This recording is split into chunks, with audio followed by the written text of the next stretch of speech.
Pendant 20 ans de ma vie, je n'ai pas lu plus d'un livre par an et encore. J'ai compilé dans cette vidéo les dizaines de raisons qui expliquent pourquoi je n'aimais pas lire et je les ai toutes synthétisées pour vous montrer qu'à chaque fois, la lecture rapide y apporte des solutions qui sont vraiment géniales.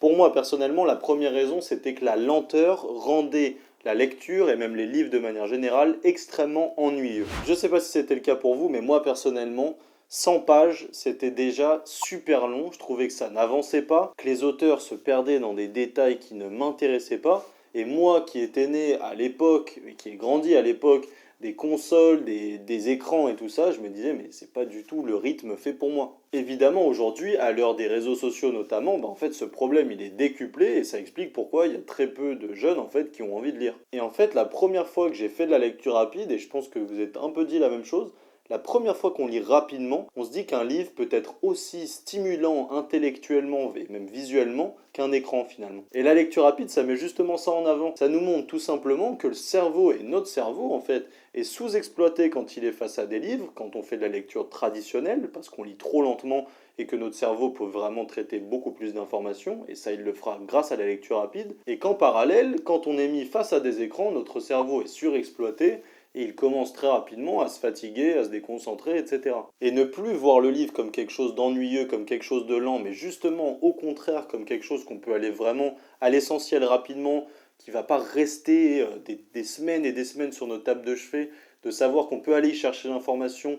qui nous intéresse vraiment extrêmement rapidement et qu'on peut justement passer à d'autres livres, en lire plusieurs en même temps, et ben ça a simplement bouleversé la place que peut avoir le livre, qu'a pu avoir le livre dans ma vie. Le deuxième élément, on le connaît tous, c'est le fameux j'ai pas le temps. On en revient toujours à ce point que j'ai déjà abordé dans cette vidéo-là. Le manque de temps, ou plutôt la difficulté à s'accorder du temps pour lire, c'est un fléau à notre époque. En fait, on est tout le temps sollicité, on est attiré par des choses extrêmement faciles d'accès, que ce soit les réseaux sociaux, YouTube, etc.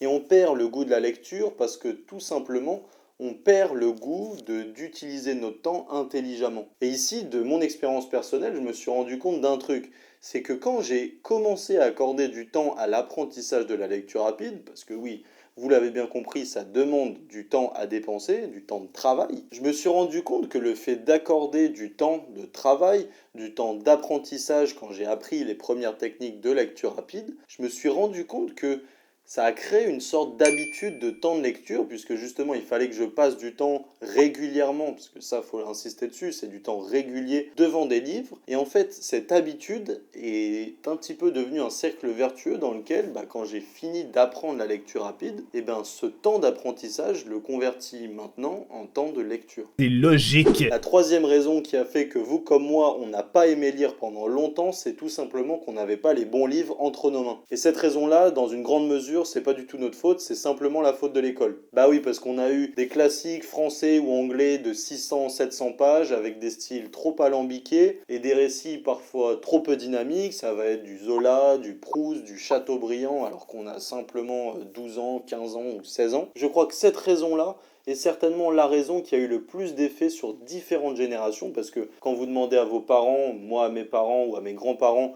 c'est ce qui a fait peur et c'est ce qui a rendu la lecture si triste pour de nombreuses générations, c'est tout simplement que le premier livre qu'on leur a donné, c'était un livre extrêmement chiant, extrêmement long et même parfois incompréhensible. Depuis que je fais de la lecture rapide, et ce n'est que depuis que je fais de la lecture rapide, que j'accepte d'acheter des livres qui me plaisent, d'un style qui me plaît, d'une taille qui me plaît. Ça, c'est un argument énorme en fait. Il y a plein d'enfants, il y a plein de jeunes qui aimeraient lire des gros pavés, des trilogies, des séries de livres extrêmement gros et qui parfois en fait simplement se disent mais je ne vais pas me lancer sur ça parce que déjà c'est long, ça va être extrêmement dur à suivre et puis je suis pas habitué à lire des choses longues et là la lecture rapide elle donne un atout, c'est que on n'a plus du tout cette peur. Et ce problème là il est lié à la quatrième raison que je voulais mentionner qui est le manque de concentration et le manque de dynamisme visuel que peut avoir le livre. Aujourd'hui les livres en fait ils peuvent être synthétisés en 20 secondes, on a l'exemple avec TikTok où parfois on a des synthèses des livres des plus importants en philosophie, en économie ou tout ce que vous voulez, des livres qui sont colossaux, qui font 1000 pages et en fait on a quelqu'un dont on ne sait pas trop d'où il vient et qui en fait la synthèse finalement, le résumé en 20 secondes. Et moi je trouve que c'est un point un peu paradoxal puisque ça marche pas du tout dans mon cas, j'arrive pas du tout à regarder des trucs de 15 secondes à la chaîne. Et en fait, j'ai même l'impression que j'aime les livres parce que justement, par rapport aux écrans, eh ben, ils me laissent du temps. Ils me laissent le temps de réfléchir, ils me laissent le temps de critiquer, de douter, ils me laissent le temps de ne pas comprendre. Alors que sur une vidéo qui est enchaînée entre une autre juste avant et une autre juste après et qui dure 10 secondes, en fait, j'ai tout simplement pas le temps de me poser la question, j'ingurgite quelque chose, j'ingurgite une pensée, alors que finalement, elle n'est pas vraiment saine, elle n'est pas sainement appréhendée par mon esprit. Et en fait là, la lecture rapide, c'est finalement la première chose qu'elle apporte, c'est qu'elle impose la concentration, elle impose d'être en plein dans le récit, elle décuple un petit peu les effets de l'imagination, de la pensée, de notre pensée critique, car elle va justement utiliser notre cerveau à sa juste vitesse et d'une certaine manière à sa juste valeur pour finalement rentrer dans ce qui est réellement pertinent dans chaque livre et simplement accorder et nous accorder la possibilité de choisir le rythme que l'on veut tout simplement. Et c'est ça personnellement que je trouve magnifique avec la lecture rapide, c'est qu'elle nous donne le choix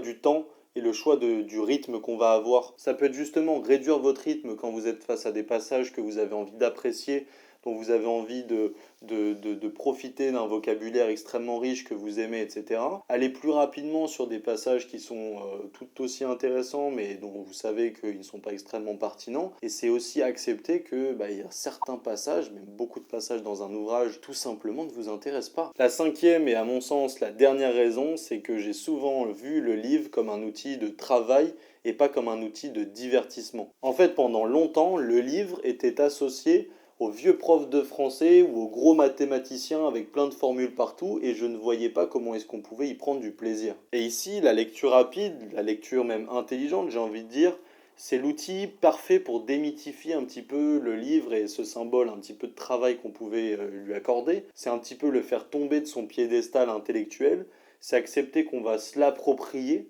Et ça, c'est crucial. Le livre n'est justement plus le concentré d'intelligence auquel on a peur de faire face et qu'on va devoir garder près de nous pendant 3 mois, qu'on va devoir se traîner, dont on va avoir peur d'aborder certains passages parce que tout simplement, ils nous mettent face à nos propres faiblesses intellectuelles. La lecture rapide, au contraire, elle permet de prendre un livre, de le prendre vraiment à bras le corps, on va pouvoir l'annoter, on va accepter de dire que certains passages ne sont pas pour nous, soit parce qu'ils ne sont pas intéressants, soit parce qu'ils ne sont pas intelligibles, et en fait on s'en fout, on va chercher tout simplement à rentrer dedans efficacement et à rentrer dedans comme il nous plaît de le faire. On va faire des crémages, on va faire du repérage, on va essayer de ne pas subvocaliser, on va faire de notre lecture guidée, on va avancer dans le livre, on va apprendre et on va apprendre vite, on va le finir et puis après on va passer à un autre. Et en fait ce rythme, cet enchaînement que je viens de vous faire, c'est précisément ce qui se passe, en tout cas quand on fait de la lecture rapide, c'est précisément ce qui se passe de manière quasi hebdomadaire chaque semaine. Et c'est seulement grâce à la lecture rapide que vous pouvez avoir ce rythme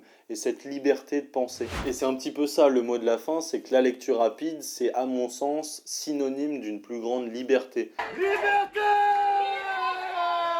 Et c'est un petit peu ça la touche finale de la lecture rapide, c'est qu'elle va nous rendre un petit peu libres dans notre pensée, elle va nous rendre agiles intellectuellement, elle va nous rendre agiles dans notre imagination et dans notre capacité à tirer du plaisir de nos lectures. Bon, j'ai plus qu'une chose à vous dire, lancez-vous, allez voir les vidéos qu'il y a sur la chaîne pour commencer, et je vous dis évidemment à la semaine prochaine et bonne lecture d'ici là.